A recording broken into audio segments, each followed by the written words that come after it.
Assalamualaikum warahmatullahi wabarakatuh. Halo, jumpa lagi bersama Ibu Nur Ailita Ruwaida. Hari ini kita akan membahas materi laporan keuangan akuntansi perusahaan jasa. Seperti kita ketahui bahwa tahap pelaporan merupakan tahap terakhir dalam siklus akuntansi. Nah, di tahap pelaporan ini kita nanti akan membuat laporan keuangan akuntansi perusahaan jasa, di mana pembuatan laporan keuangan ini minimal ada 3 buah laporan yang harus kita buat. Yang pertama, yang standarnya, yaitu adalah laporan laba rugi. Yang kedua, laporan perubahan modal atau laporan perubahan ekuitas. Dan yang ketiga adalah laporan posisi keuangan atau neraca. Nah, baiklah kita akan bahas satu persatu ketiga laporan tersebut.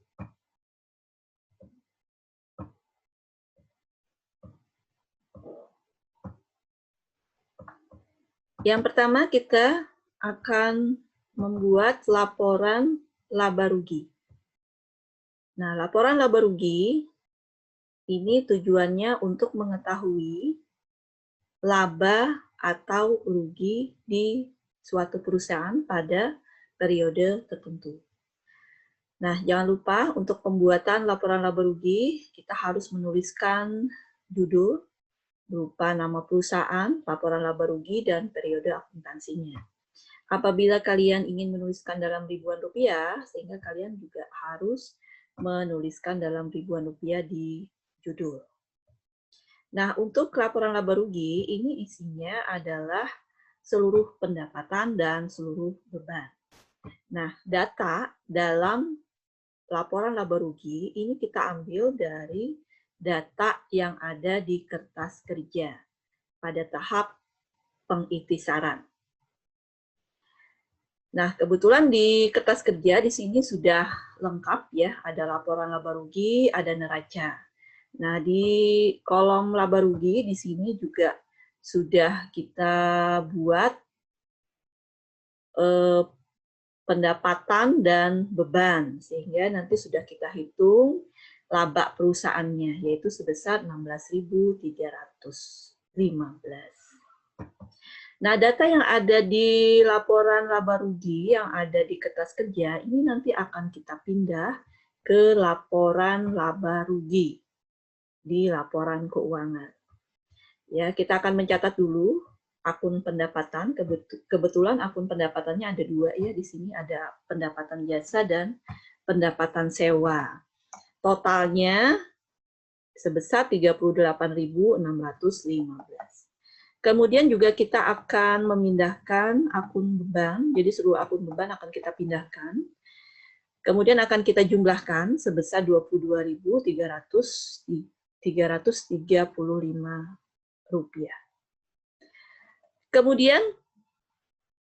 dari sini kita akan bisa menghasilkan laba atau rugi suatu perusahaan. Nah, formatnya apabila jumlah pendapatan ini lebih besar daripada jumlah beban, maka perusahaan akan mengalami laba. Sebaliknya, kalau jumlah beban lebih besar daripada jumlah pendapatan, maka perusahaan akan mengalami kerugian. Nah, di sini perusahaan mengalami laba sebesar 16.315. Berikutnya, laporan yang kedua, yaitu laporan perubahan ekuitas atau laporan perubahan modal. Nah, yang pertama, kalian harus mencantumkan modal awal terlebih dahulu. Jadi modal awal kita ambil dari kertas kerja, di sini ada terlihat modal awalnya sebesar 55.300 ya. Nah, ini juga akan kita cantumkan di laporan perubahan ekuitas. Kemudian kita juga akan mencantumkan laba bersih. Nah, laba bersih kita ambil di laporan laba rugi sebesar 16.315. Nah, apabila ada price, maka price ini harus kita kurangkan dulu dengan laba bersih. Kebetulan price-nya ada ya, Rp1.000. Ini juga datanya kita ambil di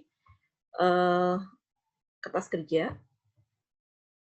Ya, sehingga akan menghasilkan penambahan modal sebesar 15.315. Nah, modal awal ini nanti akan kita tambahkan dengan penambahan modal. Sehingga modal akhir akan menghasilkan Rp70.615.000. Nah, bagaimana kalau misalnya terjadi kerugian? Nah, format yang akan kita ambil, modal awal, ya, modal awal, apabila ada rugi, maka rugi akan kita tambahkan dengan 5. Rugi akan kita tambahkan dengan 5, ini hasilnya adalah pengurangan modal. Sehingga nanti modal awal kita kurangi dulu dengan pengurangan modal.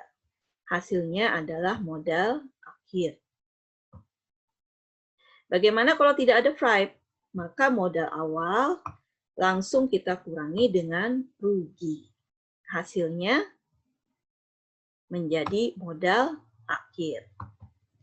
Nah, laporan yang ketiga yaitu laporan posisi keuangan atau neraca. Laporan posisi keuangan atau neraca. Nah, ini kebetulan Ibu mengambil bentuk kontrol ya. Di bentuknya bentuk kontrol, di mana ada sisi kiri dan kanan. Ya, sisi kiri di sini ada aset atau harta. Ya, jadi kita ambil juga di kertas kerja, di sini ada kolom neraca, ya. Jadi seluruh akun harta atau aset ini nanti akan kita pindahkan ke laporan keuangan. Ya, sebelumnya juga kita masing-masing kita pilih yang mana yang harta lancar atau aset lancar, yang mana yang harta tetap atau aset tetap. Jadi seluruh aset lancar atau harta lancar kita cantumkan di neraca, kemudian kita jumlahkan. Ya, jadi di sini ada jumlah harta lancar. Kemudian untuk harta tetap ini isinya ada peralatan dan akumulasi penyusutan peralatan. Jangan lupa untuk akumulasi penyusutan peralatan, ini harus kita kurangi dengan peralatan, sehingga akan menghasilkan nilai buku sebesar 16.785. Jadi pokoknya kalau akumulasi ini merupakan pengurangan. Ya, jadi pengurangan akun. Nah, begitu juga dengan kendaraan. Kendaraan ini juga ada akumulasi penyusutan kendaraan, sehingga kendaraan harus kita kurangi dulu dengan akumulasi penyusutan kendaraan. Menghasilkan nilai buku sebesar 20.160. Nah, kemudian harta tetap ini kita jumlahkan, sehingga menghasilkan 36.945.000. Jumlah harta lancar akan kita jumlahkan dengan jumlah harta tetap. Totalnya 84.215.000. 84.215.000 rupiah. Ya. Atau kalau dalam ribuan rupiah, 84.215. Berikutnya, di kolom sebelah kanan ini ada utang dan modal. Nah, utang ini juga kita bagi menjadi utang jangka pendek dan utang jangka panjang. Datanya juga kita ambil dari kertas kerja. Ya. Sini ada utang, utang usaha, utang bank, kemudian juga ada utang gaji. Ya. Nah, ini nanti kita masukkan semuanya ke laporan posisi keuangan.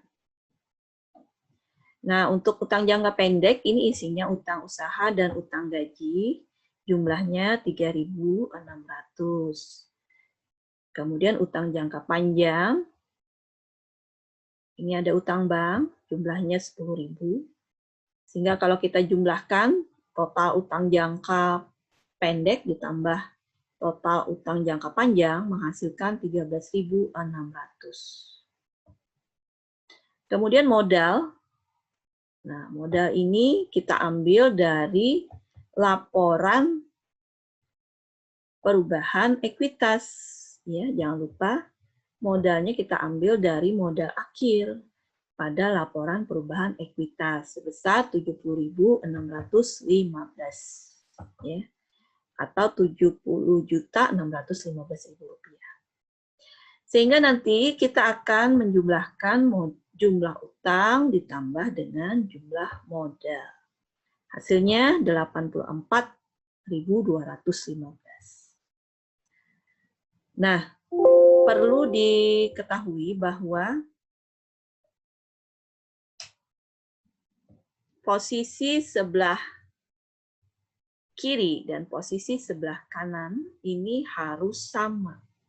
Jadi untuk mencek apakah laporan yang sudah kita buat ini sudah betul apa tidak, ini kita bisa melihat di laporan posisi keuangan.